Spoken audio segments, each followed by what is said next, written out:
Bonjour, je m'appelle Cécile et comme je travaille dans la communication, ça me motive à contribuer à mon petit niveau à l'initiative Patrimoine Solidaire en vous faisant cette vidéo.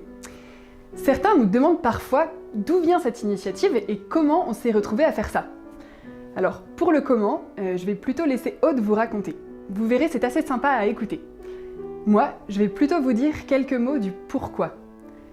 Parce que c'est finalement ce qui unit ceux qui découvrent l'initiative et qui nous donne envie d'y contribuer d'une manière ou d'une autre, au-delà de toutes nos différences. Et pour ça, j'ai trouvé une histoire dont je trouve qu'elle illustre assez bien le pourquoi de cette initiative. C'est l'histoire du petit colibri, que peut-être vous connaissez déjà. Dans l'immense forêt d'Amazonie vit une foule d'animaux, insectes, mammifères, oiseaux. Confortablement installé sur sa branche, Jaguar observe, c'est le maître des lieux. À l'aise au sol comme dans les branches, il est respecté de tous pour son habileté et son courage. Et autour de lui, chacun vaque à ses occupations. Tamanoir cherche des fourmis pour son repas, les oiseaux, toucans et haras discutent, Capucin fait le singe, ce qui réveille paresseux de sa longue sieste. Un peu à l'écart, il y a Colibri. Toute la journée, suspendu dans de longs vols immobiles, il est occupé à prendre avec son long bec le nectar que lui offrent les fleurs de la forêt. Il est si petit et semble si agité que parfois les autres animaux se moquent de lui. Dans la forêt, tout a l'air paisible. Mais dans le ciel, de gros nuages noirs apparaissent à l'horizon. Poussé par le vent, il couvre bientôt toute la forêt. Un violent orage éclate. Un éclair plus gros que tous les autres s'abat sur un arbre mort. Foudroyé, l'arbre prend feu. Les flammes se multiplient et le feu se répand aux autres arbres, puis à la forêt, provoquant un immense incendie. Tous les animaux, terrifiés, quittent la forêt et se réfugient dans une clairière au bord de l'eau. Isolés, médusés, ils observent le désastre et ils assistent impuissants à la disparition de la forêt. Tous, sauf Colibri. Avec son bec, il prend quelques gouttes d'eau de la rivière et s'envole pour aller les verser dans les flammes. Puis il revient à la rivière, prend de l'eau et repart encore et encore, faisant des allers-retours aussi vite qu'il le peut.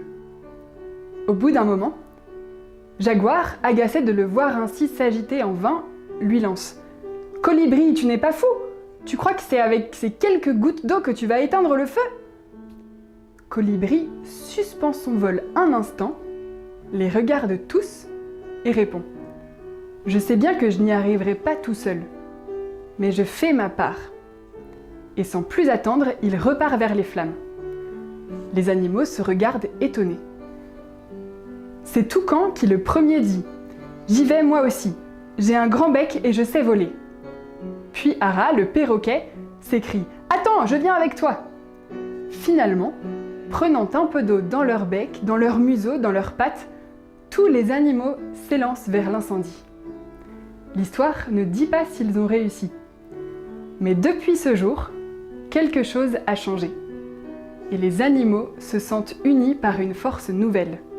Et plus aucun d'eux ne se moque de la petite taille de Colibri. Cette belle légende amérindienne a été reprise par Pierre Rabhi pour illustrer l'urgence d'agir ensemble pour l'environnement, ou plutôt de réagir d'ailleurs. Et je trouve qu'elle résume assez bien le pourquoi de l'objectif solidaire qui figure sur le site internet de Patrimoine Solidaire. Je vous ai mis le lien juste en dessous. La page objectif constitue en quelque sorte le quoi. Les activités décrivent le comment.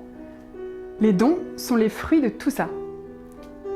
Et pour expliquer le pourquoi qui nous rassemble, on a rédigé la page qui s'intitule « Les défis de la solidarité ». Pour certains, faire tout ça pour ça peut sembler dérisoire.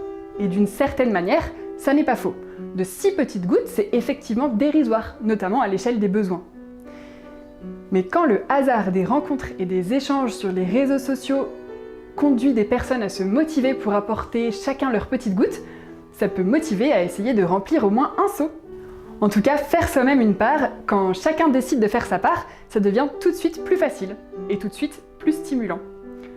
Surtout quand faire sa part, Ça consiste parfois simplement à partager un lien à son entourage ou à partager une info qui aide à trouver un projet ou à partager une compétence qui aide à réaliser un projet. Et quand vous voyez que ça peut déboucher concrètement sur des dons, et forcément ça vous motive à refaire un voyage pour retourner jusqu'à la rivière, à trouver l'énergie pour retourner chercher une goutte d'eau, puis une autre, et peut-être encore une autre, dans l'espoir d'allonger encore la liste des dons. Au début, c'est vous qui demandez un conseil ou un coup de main. Et puis au fil du temps, il arrive que des personnes vous contactent et vous écrivent qu'elles ont découvert votre démarche et qu'elles trouvent ça très sympa. Et certains demandent ce qu'elles peuvent faire pour contribuer, ou simplement vous disent qu'ils ont repéré une maison qui a l'air abandonnée, ou qu'ils connaissent quelqu'un qui aimerait sortir d'une indivision, ou qu'ils ont entendu parler d'un appartement à rénover qui va être mis en vente. Alors parfois, on n'est pas forcément capable de faire quelque chose nous-mêmes avec ces infos. Mais de plus en plus, on commence à connaître des personnes ou des structures qui, elles, ont cette possibilité. Et c'est toute cette chaîne de bouche à oreille qui nous permet d'en faire bénéficier les associations lorsque des projets sont réalisés par notre intermédiaire.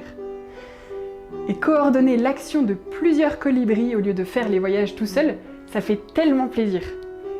C'est là que vous voyez que les gouttes d'eau peuvent se multiplier. Le fameux multiplicateur de dons, comme nous l'appelons, qui fait que l'addition des bonnes volontés peut déboucher sur une multiplication des dons.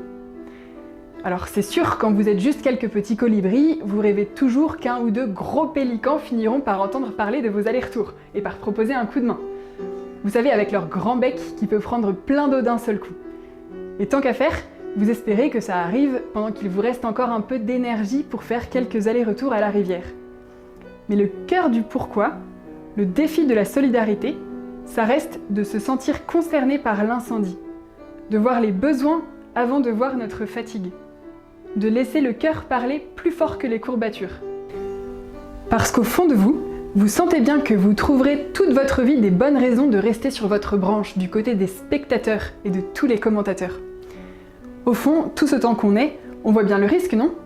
Le risque de se retourner à la retraite et de réaliser qu'on a passé sa vie sur la branche. On aura beau laisser derrière nous 2 nids, voire même 3 nids, si on ne transmet que ça, nos arrière-petits colibris entendront à peine parler de nous. Tout ça pour ça. Et surtout, l'incendie continuera de se répandre. C'est pourquoi, là où certains sont fascinés par l'économie de la rente, il nous semble crucial de préférer l'économie du partage. Crucial et parfaitement réaliste. Si ces notions vous intéressent, nous pourrons y revenir dans une prochaine vidéo et aller un peu plus loin dans la réflexion. J'en profite aussi pour vous recommander les professionnels solidaires qui apparaissent sur la diapo finale. À chaque fois que des clients leur disent qu'ils sont au courant de leur engagement solidaire, ils s'engagent à reverser une petite partie de leurs bénéfices aux associations soutenues. Je remercie tous ceux d'entre vous qui nous ont encouragés en partageant la vidéo précédente ou en s'abonnant. Et je vous rappelle, il ne tient qu'à vous d'écrire avec nous la suite de l'histoire.